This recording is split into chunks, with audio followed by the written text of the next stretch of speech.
देखिए, रूस को नेटो यूरोप की एटमी धमकी है, चिंताजनक खबर आ रही है। हाइब्रिड वॉर से बचने के लिए परमाणु विकल्प की धमकी दी है। देशों को खतरा हुआ तो एटमी हमला करेगा यूरोप।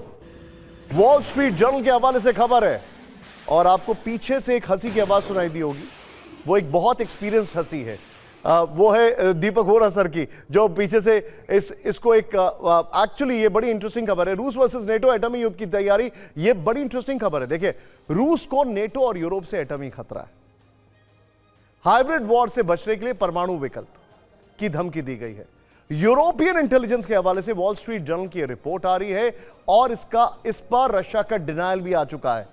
हाइब्रिड वॉर से यूरोप के देशों की शांति भंग होगी। वॉल स्ट्रीट जर्नल की तरफ से कहा गया है। हाइब्रिड वॉर के मुकाबले के परमाणु जंग जरूरी है, यह वॉल स्ट्रीट जर्नल की तरफ से कहा गया। यह हैरान करने वाली खबर आ रही है वाकई में। लेकिन इस खबर पर मुझे एक रिएक्शन लेना इस वक्त जरूरी है, उसके बाद मैं आगे बढ़ूंगा। सर, हाइब्रिड वॉर, बड़ी बड़ी बातें, I am sorry but this is kite flying. देखिए, ये कोई ये मेरे ख्याल से अभी गीदड़ भभकी है, इसमें कोई दम नहीं है। क्योंकि कई साल से हम सुन रहे हैं, यूक्रेन युद्ध शुरू होने के करीब 6 महीने से बाद से ही सुनना शुरू हो गया कि साहब परमाणु युद्ध होगा, या रूस करेगा या अमेरिका करेगा। और अब ये कहा जा रहा है नेटो की ओर से कि साहब प्रीएम्प्टिव स्ट्राइक हम करेंगे। तो ये सब सिर्फ पॉस्चरिंग है, दिखाने की बात है। एटॉमिक वार, एटॉमिक एक्सप्लोजन इतनी जल्दी ऐसे नहीं होते। होना होता तो 70 साल में कई वाक़े ऐसे आए।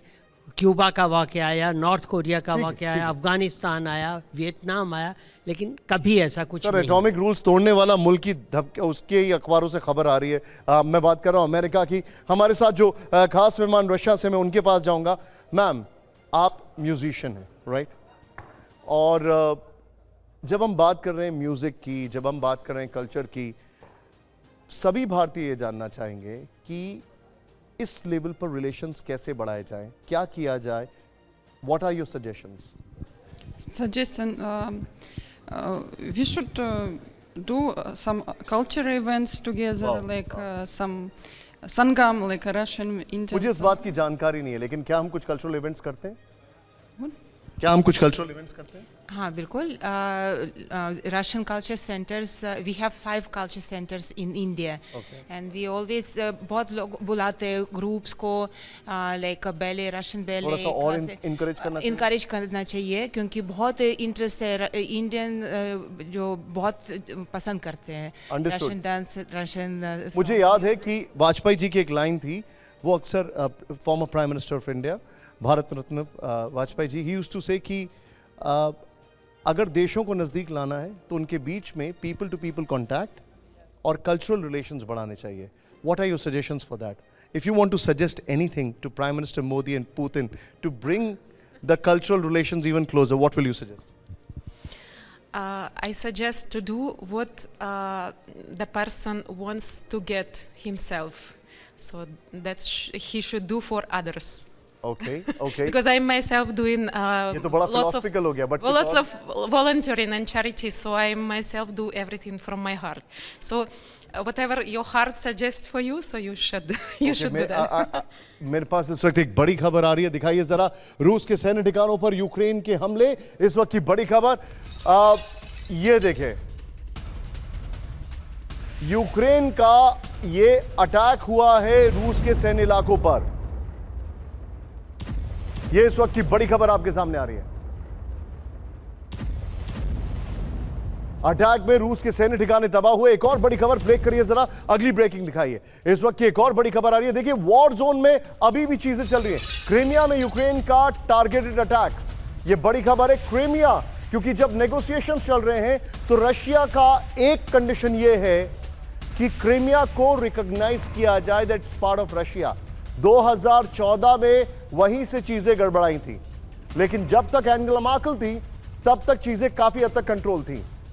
एक और बड़ी खबर आ रही है, सीधे ब्रेक करिए। इस वक्त की बड़ी खबर आ रही है, रूस के अलग अलग शहरों में यूक्रेनी हमले हुए, ड्रोन अटैक। क्रीमिया और मॉस्को में यूक्रेन के ड्रोन अटैक हुए।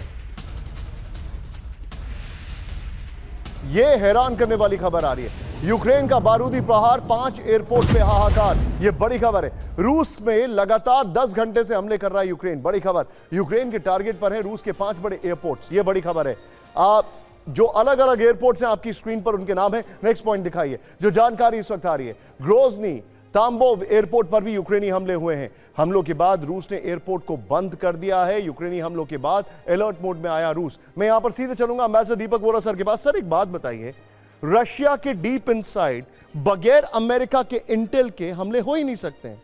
अगर ये हमले चल रहे हैं वहां पर, मॉस्को में किसी साइंटिस्ट को मारना है, मैं जानता हूं कि यूक्रेनी इंटेलिजेंस बहुत मजबूत है, they are actually trained by Russians many years ago, लेकिन अमेरिका का इंटेल वहां पर आ रहा है और दूसरी तरफ वो बातचीत कर रहे हैं। इसको कहते हैं दोगलापन। एब्सोल्युटली। एक तरफ आप दिखाते हैं कि आप शांति चाहते हैं, दूसरी तरफ आप दोनों तरफों को भड़काते हैं। मेरा ये मानना है सर, अभी हम बात कर रहे थे कि बिगेस्ट ऑब्स्टिकल क्या है शांति में, यूक्रेन जंग में, वो यूरोप नहीं है, वो एक आदमी है, शायद नाम सुना होगा, बेगिंस्की, नहीं सर्कस वाला जो है यूक्रेन का राष्ट्रपति। जिस दिन वो चला गया शांति हो जाएगा। And let me conclude by saying sir, Bharat की एक प्रधानमंत्री थी, उनको याद रखा जाता है एज द पर्सन जिसने पाकिस्तान को सबक सिखाया था। उस समय पाकिस्तान के जो राष्ट्रपति थे उनको याद रखा जाता है as the person who broke his country.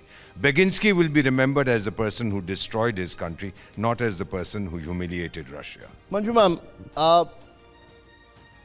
ये फियर साइकोसिस या ये जो वॉर रिटोरिक है, इस वॉर रिटोरिक में दो चीजें बड़ी कांस्टेंट है। पहला, what Putin wants from the world, very simple, 19% of Ukraine.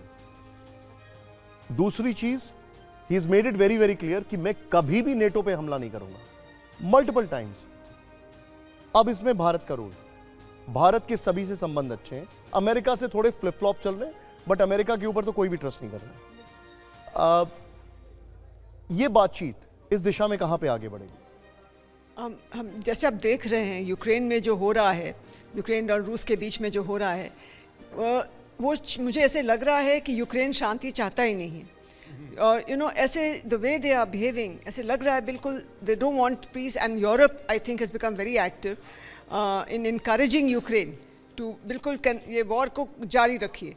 और हमारा जो रोल अगर कोई भी है, जो पुतिन आ रहे हैं, प्रेसिडेंट पुतिन आ रहे हैं यहाँ पे, हम उनके ऊपर क्या दबाव डाल सकते हैं? हम उनको सिर्फ ये अपनी व्यूज़ दे सकते हैं कि यहाँ पे शांति लाएंगे तभी कुछ होगा, आगे प्रोग्रेस होगा, पीस आएगी वर्ल्ड में। लेकिन यूक्रेन के जो प्रेसिडेंट हैं और जो यूरोप है, उनको मेरा मानना है कि उनको दोनों को अब ये वॉर एंड करनी चाहिए। और ये तभी करेंगे जब वहाँ के प्रेसिडेंट जो हैं ज़ेलेंस्की, उन्होंने तो कह दिया कि हम मुझे अपना प्रॉपर्टी देनी पड़ेगी। Point taken. And so he will, that brings me to another point. और वो मैं आपसे यहाँ पर पूछूंगा सर, एक चीज हमारे दर्शकों को बताइए कि क्या अगर अमेरिका फेल कर गया, टर्की फेल कर गया, फ्रांस और जर्मनी फेल कर गया, तो क्या is it too much to expect कि इंडिया इस युद्ध में इंटरवीन करेगा? निशांत जी, अभी ये देखिए जितने फाइटर प्लेन से यूक्रेन अटैक कर रहा है रशिया का, कौन सा फाइटर प्लेन यूक्रेन का है? एक भी नहीं।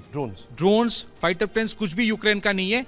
हैमर जो बॉम्ब है, जो F-16 सारे दिया है नेटो देशों ने इस प्यादा जो है, ये जो प्रॉक्सी है यूक्रेन को इस्तेमाल करके ये लड़ाई कर रहा है। इसीलिए मैं कह रहा हूं, आप किससे बात करेंगे? वेस्ट चाहता ही नहीं कि लड़ाई खत्म हो। वेस्ट चाहता इसीलिए नहीं है क्योंकि मिलिट्री इंडस्ट्रियल कॉम्प्लेक्स हर 5 से 4 साल में एक जंग चाहता है, और वो चाहते हैं कि रशिया एकदम हार जाए, रशिया के पूरे रिसोर्स को कंट्रोल वेस्ट करे। ये आज की जंग नहीं है, मैं पहले भी बोल चुका हूं, ये हर 80 साल में एक बार रशिया के ऊपर वेस्ट अटैक करता है। तो आप बात किससे करेंगे? फ्रांस से करेंगे, जर्मनी से करेंगे? आज यूक्रेन के यूनिफॉर्म पहन के ये सारे वहीं पे बैठ के अटैक कर रहे हैं रशिया के ऊपर। और क्योंकि पुतिन जी यहां पे आने वाले, इसीलिए एलिमेंट ऑफ सरप्राइज और अटैक्स, डीप पेनिट्रेशन स्ट्राइक्स अभी किया जा रहा है। ये कैपेसिटी आपको लगता है यूक्रेन के पास है कि इतने अंदर जाके रशिया के ऊपर वो अटैक करेगा? वो सर्वेलेंस, वो जो सैटेलाइट इमेजरी, वो जीपीएस कौन दे रहा है? वो ट्रंप दे रहा है। सो बेसिकली वो चाहते ही नहीं है लड़ाई खत्म हो, वो रिसोर्स कंट्रोल की लड़ाई चल रहा है। रिसोर्स कंट्रोल की लड़ाई चल रही है।